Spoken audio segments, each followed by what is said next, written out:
Bonjour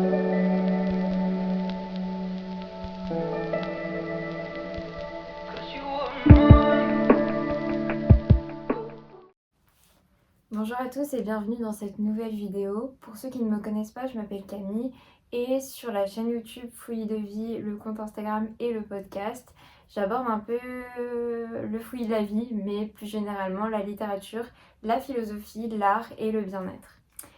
Voilà. Dans cette nouvelle vidéo, je voulais aborder un petit peu toutes les choses qui m'avaient fait du bien ces derniers temps. Donc ça comprend la période de la fin décembre à là maintenant, aux alentours du 10 janvier.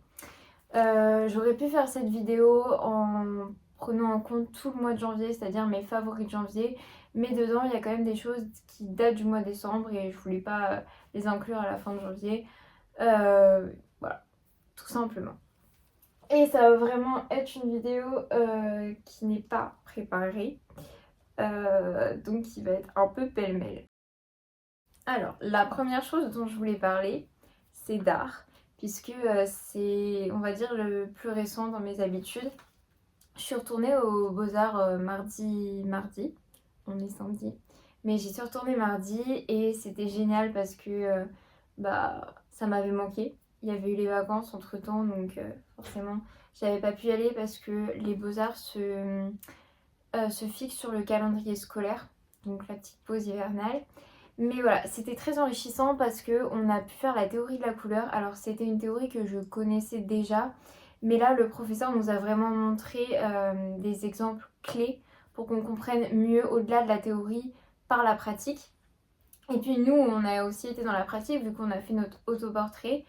D'ailleurs, la question de l'autoportrait en art, elle est assez intéressante puisque finalement, il y a la notion de regard, de miroir.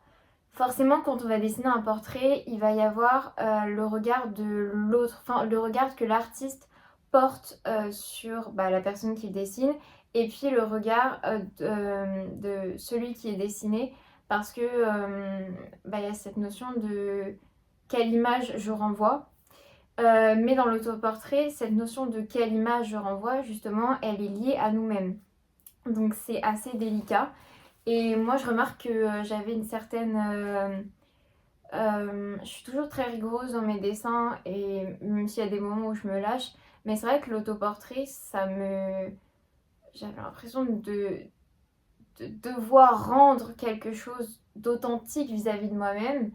Et là, je me rends compte que de plus en plus, je m'impose moins ces règles. Et si c'est pas parfait, c'est pas grave.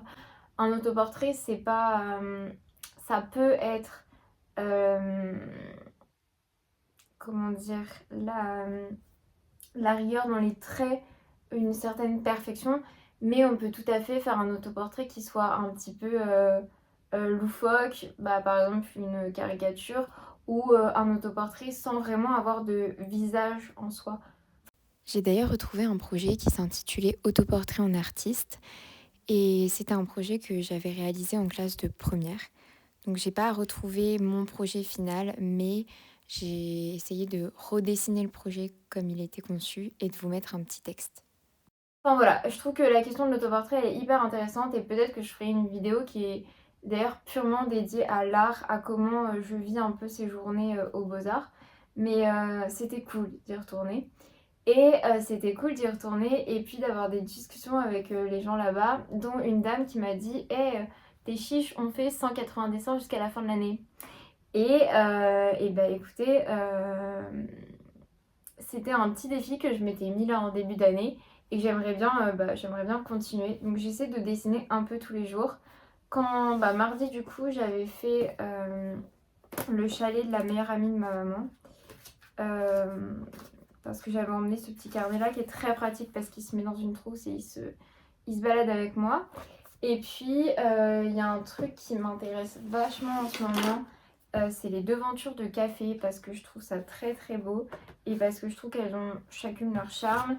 Et là donc j'ai fait la cantine de Sam, c'est une adresse dans Paris. J'ai pas été mais j'aimerais beaucoup y aller, me poser et puis pourquoi pas dessiner plus en profondeur leur univers. Mais mais voilà, j'essaie vraiment de me dire, ok, t'es pas forcément obligé de dessiner chaque jour, mais parce que j'ai pas envie de m'imposer quelque chose, il faut que le dessin aussi ça soit libre, mais essayer de créer un petit peu. Et puis oui, c'est pas grave si je fais 3 ou 4 dessins un jour et puis l'autre bah j'en fais pas, mais c'est l'histoire de se dire il faut que je puisse me nourrir à travers ma création. Donc voilà. Donc ça, c'est un petit peu un premier point. Et oui, si une vidéo vous intéresse sur mon matos d'art, pourquoi j'en suis venue à aimer l'art, les artistes qui me plaisent, mes découvertes aussi, voilà. Ça, c'était pour le premier point. Le deuxième point que je voulais aborder, c'était à propos du contenu, entre guillemets, qui m'avait fait du bien. Là, je vais parler de YouTube. Peut-être que en fait cette vidéo je vais même pas la tourner d'un seul coup et ça se trouve j'y reviendrai demain, mais hier soir j'ai regardé plusieurs vidéos YouTube et il y en a vraiment qui en fait par l'atmosphère que les personnes dégagent m'ont mis dans un bon mood. Donc déjà il y avait Super Lumos, mais je pense que la plupart des gens le connaissent. C'est parce que juste il vous plonge dans une certaine chaleur. Il est authentique, il est simple, mais ça fait toujours du bien, voilà. Donc là, j'avais regardé sa foire aux questions. Et puis je pense qu'en fait, je vais me refaire toute sa chaîne d'ici la semaine, là. Ensuite, il y avait aussi une youtubeuse que j'ai découvert très très récemment qui s'appelle Yaz. Je vous mettrai son... Voilà. C'est une artiste qui est argentine mais qui habite en France et j'ai regardé donc sa toute dernière vidéo qui est sortie donc il y a 3 semaines qui s'intitule Pourquoi tu devrais écrire tous les jours pour guérir ta créativité. Alors déjà j'aime bien la manière dont elle parle parce que du coup elle est argentine mais son français est pas parfait, mais je trouve que c'est tellement mignon, je sais pas, ça fait quelque chose de vraiment unique chez elle. Et donc en gros, elle parle d'un livre qui s'appelle Libérer votre créativité de Julia Cameron et ça m'a vraiment donné envie de l'acheter, où en gros ce sont de ce qu'elle a expliqué, mais j'en suis pas forcément sûre, plusieurs petits exercices pour nourrir sa créativité au quotidien, notamment un exercice qui est d'écrire 3 pages tous les jours, donc le matin. Elle dit qu'il y a certaines règles. Après, je pense que ça peut aussi être très libre si on n'a pas envie d'être cloîtré dans ces règles. Mais c'est écrire le matin avant d'avoir regardé les écrans, écrire librement, ne pas se relire. Qu'est-ce qu'elle met d'autre comme règle? Elle appelle ça les morning pages. Mais j'ai vraiment adoré parce qu'en plus, elle en parle avec son expérience. Donc ne pas se relire, ne pas se corriger, écrire à la main, ne pas le montrer, le faire chaque jour. Donc voilà, et j'ai vraiment envie de faire ça. Je sais que j'ai toujours tenu des journaux, mais j'ai du mal à être régulière et c'est vraiment dommage. Et je me dis pas forcément que ce soit des journaux intimes, mais juste écrire si c'est sur un sujet ou si c'est juste mon humeur ou si c'est juste, je sais pas, n'importe quoi, c'est aussi fouillis, donc voilà. Et j'ai envie aussi donc de prendre un joli carnet pour ce faire. Et j'ai vu un super beau carnet dans la librairie, dans ma librairie de quartier tout à l'heure. Je vous mettrai juste ici en photo.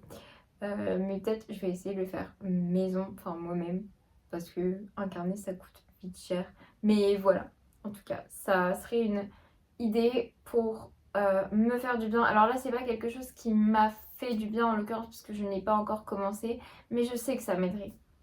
Voilà. Et donc du coup, dans les choses qui m'ont fait du bien, forcément aller à la librairie, j'ai repéré plein de petits livres, mais juste y aller, sortir du coup et discuter avec mes libraires préférés. Ça m'a fait aussi beaucoup de bien ces derniers temps. Ah oui, et il y a aussi une chaîne YouTube enfin c'est plus un compte Instagram, mais que je suis depuis très longtemps pour le coup, mais qui m'a fait du bien parce que j'ai pu un peu échanger avec elle ces derniers temps. C'était donc le compte de Mood Deval. Mood Deval, elle est artiste en freelance et elle vit à Paris. Et en gros, elle est surtout très connue pour faire pour faire des cartes de chaque arrondissement de Paris dans lesquelles vous pouvez trouver avec des dessins, donc ces illustrations, plein de recommandations, que ce soit des recommandations de musées, de balades ou juste de café.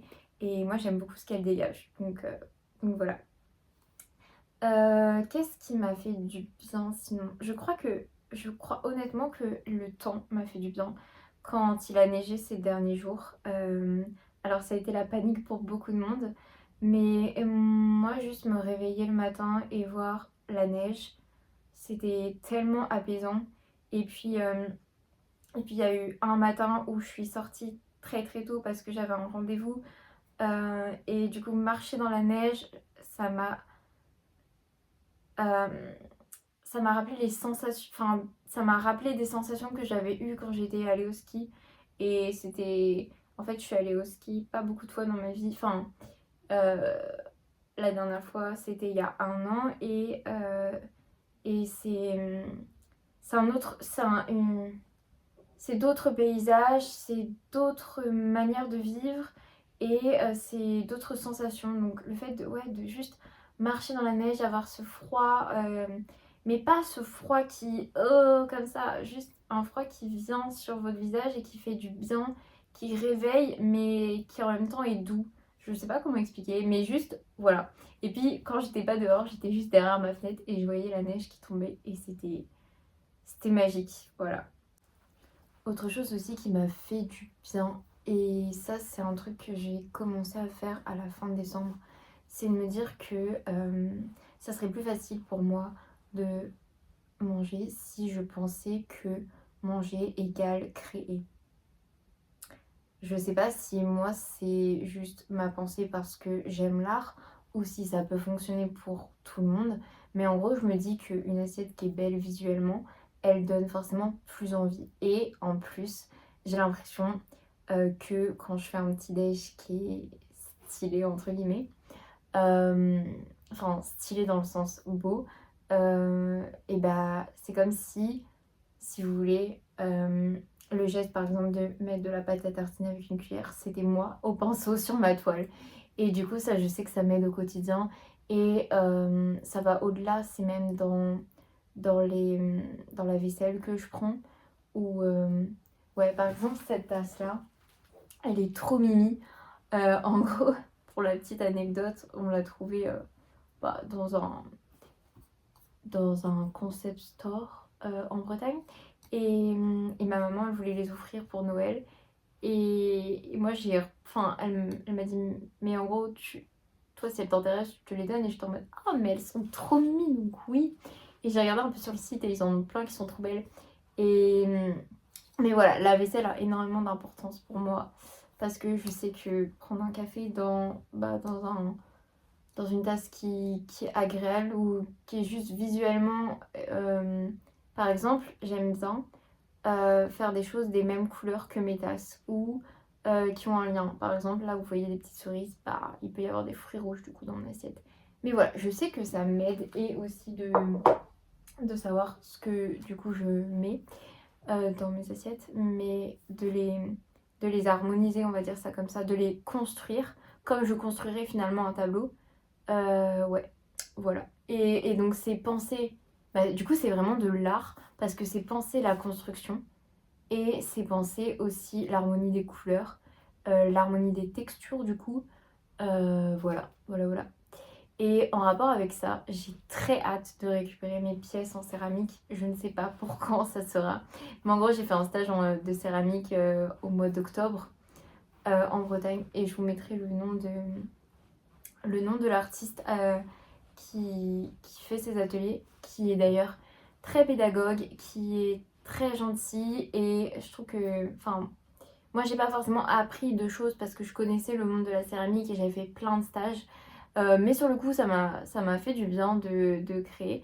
Mais par contre, je trouve que vous pouvez vraiment, si vous ne connaissez pas le monde de la céramique et si ça vous intéresse et si vous avez juste envie de mettre la main à l'argile, tournez-vous elle s'appelle Camille, tournez-vous vers Camille parce que franchement, elle apporte de très bons conseils, elle explique, elle prend le temps de vous montrer plein de méthodes et elle propose plein de formats, des stages, juste des journées. Donc voilà, j'ai adoré et j'ai hâte de récupérer mes créas. Et donc justement, c'est en lien avec la vaisselle parce que j'avais fait une tasse, une assiette, j'ai aussi fait une carafe à ma maman, un bol aussi. Et voilà, et j'ai testé une technique. Je sais pas ce que ça va donner, mais on verra. Ok, je me rends compte que je n'ai juste jamais pris le temps de terminer cette vidéo. C'est pas grave, on se retrouve 2 ou 3 semaines plus tard et je voulais terminer donc cette vidéo l'autre jour en vous parlant d'une journée pour le coup qui m'avait fait du bien. Donc c'était juste le samedi avant la rentrée et en gros c'est une journée où j'ai décidé d'emmener ma soeur un peu en excursion à Paris. Donc voilà, j'attendais avec beaucoup d'impatience cette journée. On a commencé donc par aller donc déjeuner ensemble donc au café Crème à Paris. Je crois qu'ils ont plusieurs cafés, genre Petit Crème, Café Crème, enfin voilà. Mais en tout cas c'était une très belle adresse avec une déco que moi j'ai adorée personnellement, alors ma soeur un peu moins. Mais voilà, on a été super bien installés. Juste à côté de moi, il y avait une dame qui dessinait. Et du coup, ça m'a donné envie de dessiner au retour pour le coup parce que j'avais pas pris mon carnet. Et voilà, c'était un très bon moment. J'ai d'ailleurs mangé les meilleurs bagels de ma vie, je pense. Et c'était très gourmand et très coloré surtout.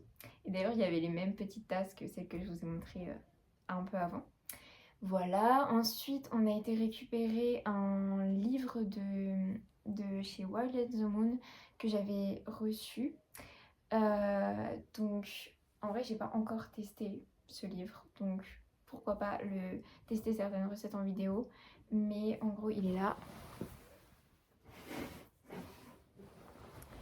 C'est celui-ci et j'ai pu noter donc toutes les recettes qui me donnaient envie avec des petits post-it. Mais pour l'instant, je ne vous en parle pas davantage parce que je ne les ai pas encore testés. Mais ce qui était cool, c'est que je leur ai fait un dessin et je leur ai donné.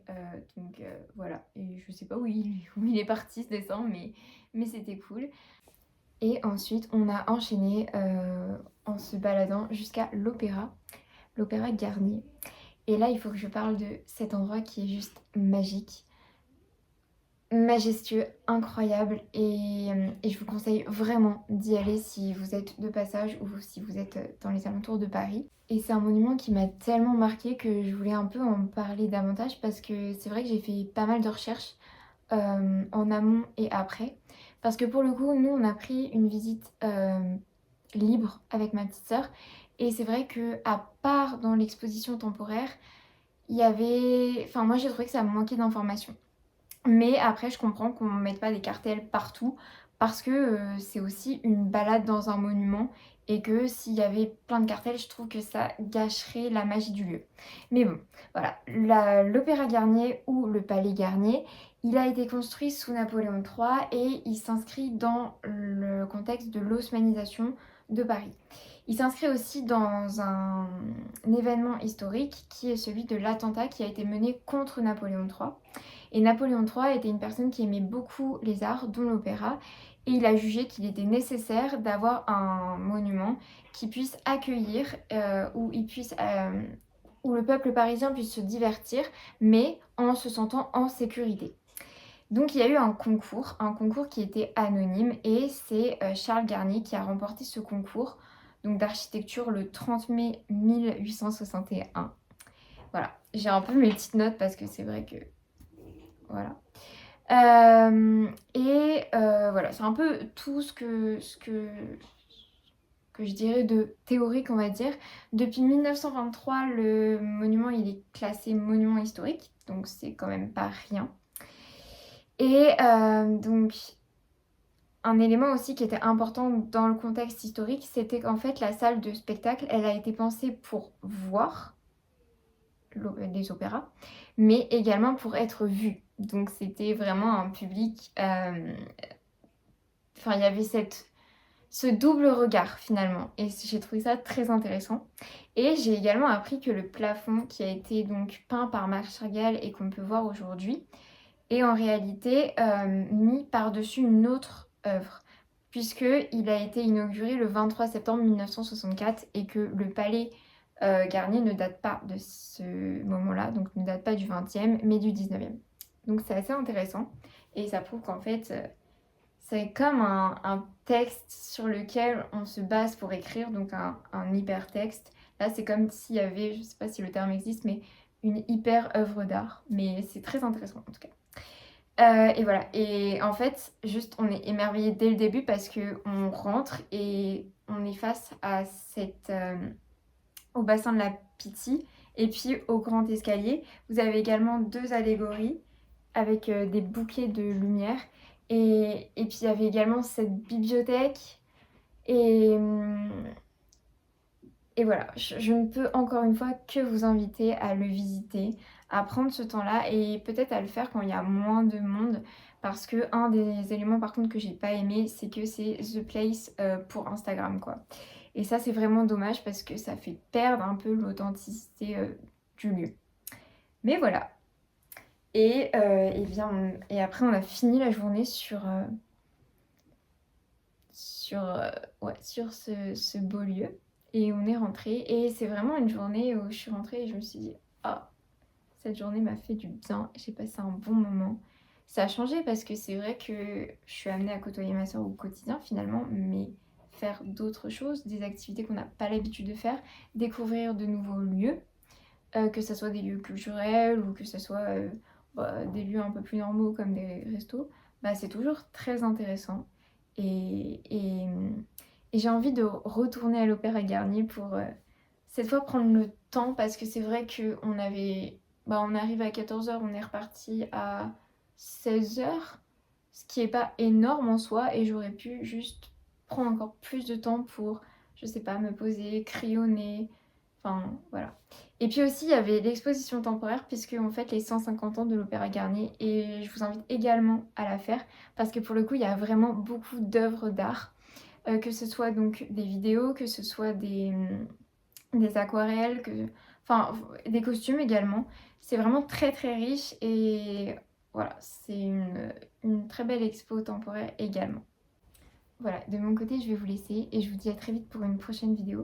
N'hésitez pas d'ailleurs à partager cette chaîne YouTube parce que ça me soutient en tant que jeune artiste.